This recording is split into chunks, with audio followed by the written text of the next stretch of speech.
네, 김용만 후보가 연결이 됐군요.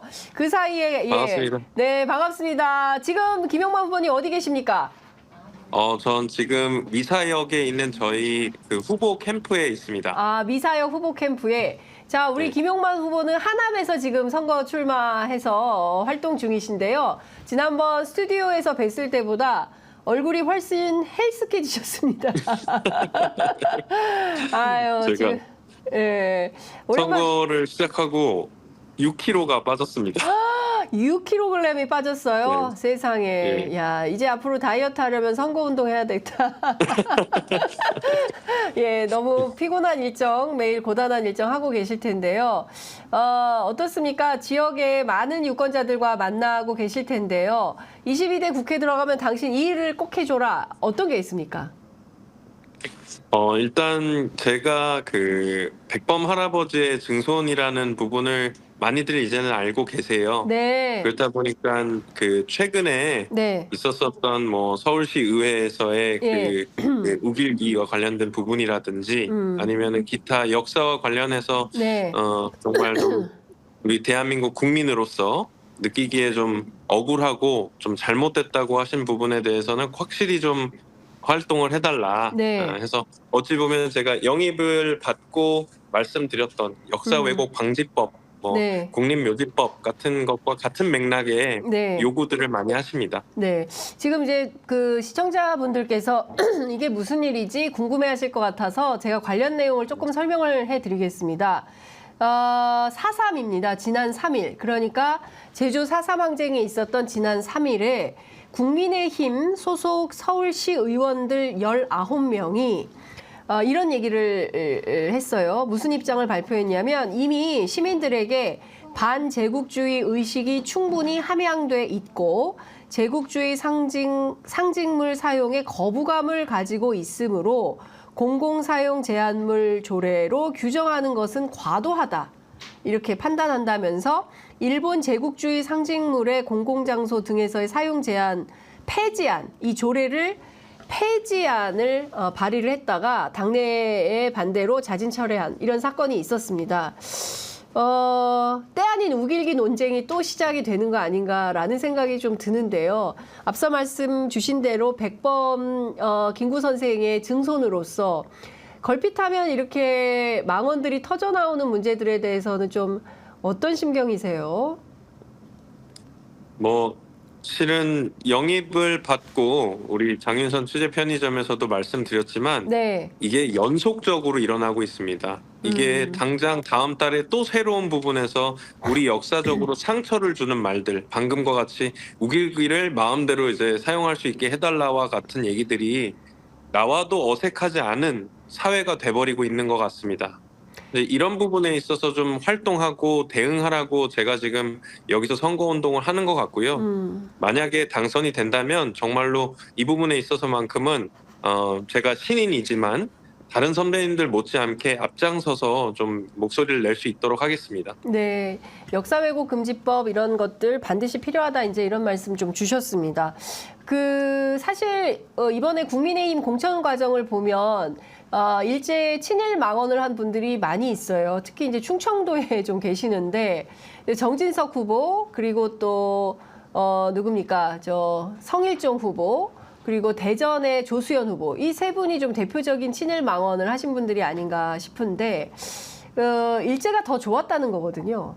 네, 그리고 우리가 나라를 뺏긴 게 우리 내부의 고종의 무능 때문이지 이게 뭐 일제의 잘못은 아니다. 이제 이런 식의 주장을 하고 있는 분들이고 지금 상황을 보면 독도와 관련해서 일본이 교과서에 또 다케시마라고 적어놓고 아이들에게 역사 교육을 하는 이런 상황인 겁니다.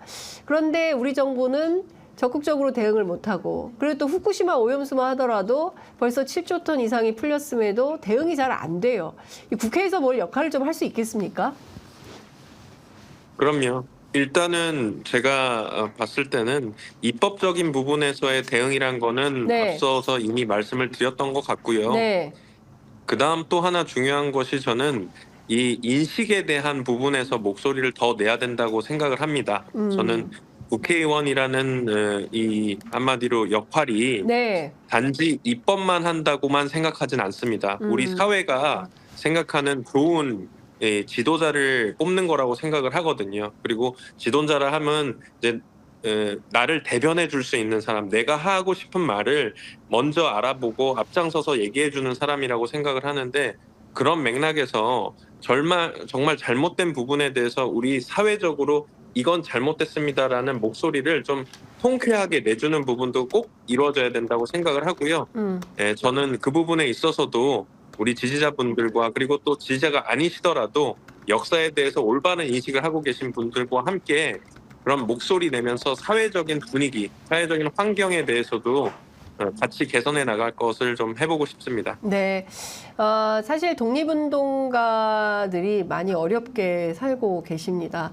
독립운동 후예로서, 이 독립운동 후손으로서, 대한민국 독립운동의 역사가 왜곡되지 않고 올바른 역사 교육이 이루어지도록 역할하는 것도 사실은 국회의 역할 아니겠습니까?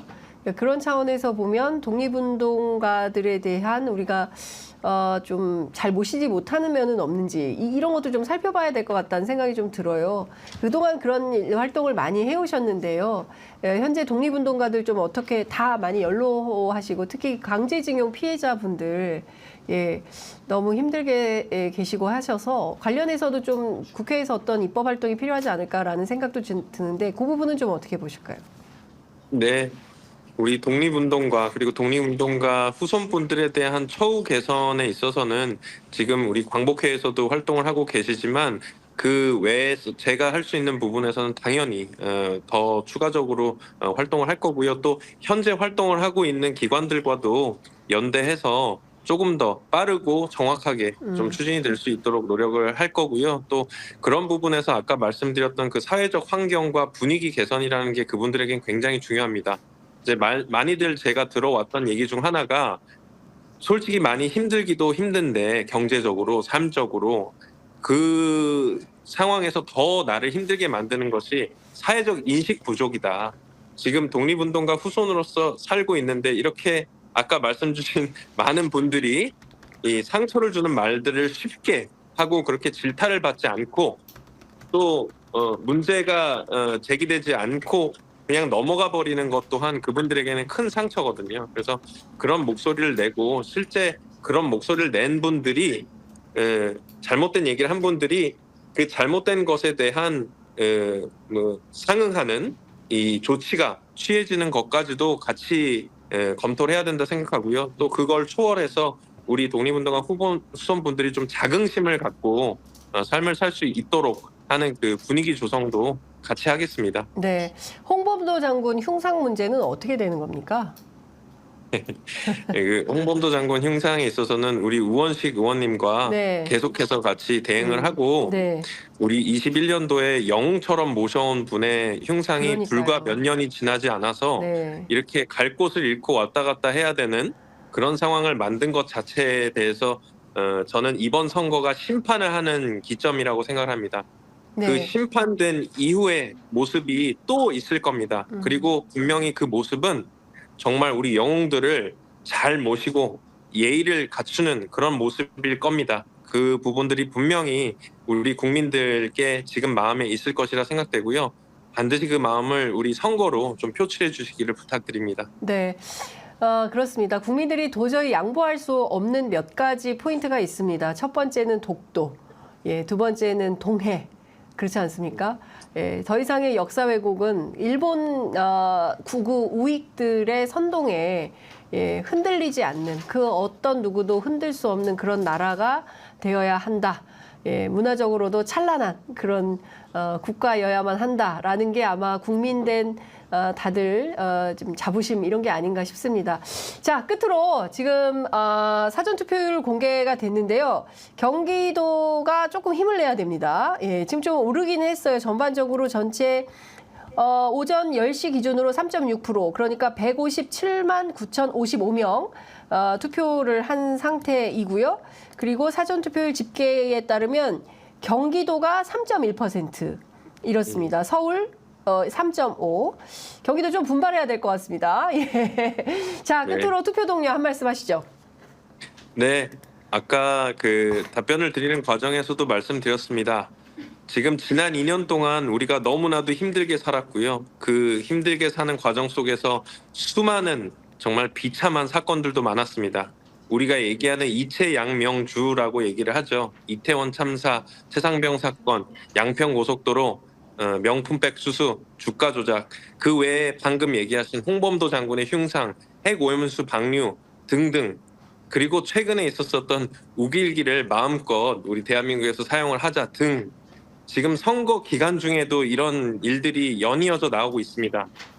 이런 일들을 방지하고 앞으로 조금 더 나은 사회를 만드는 그 기회가 지금 진행 중인 이 투표입니다. 이 선거는 굉장히 중요한 선거라고 생각합니다.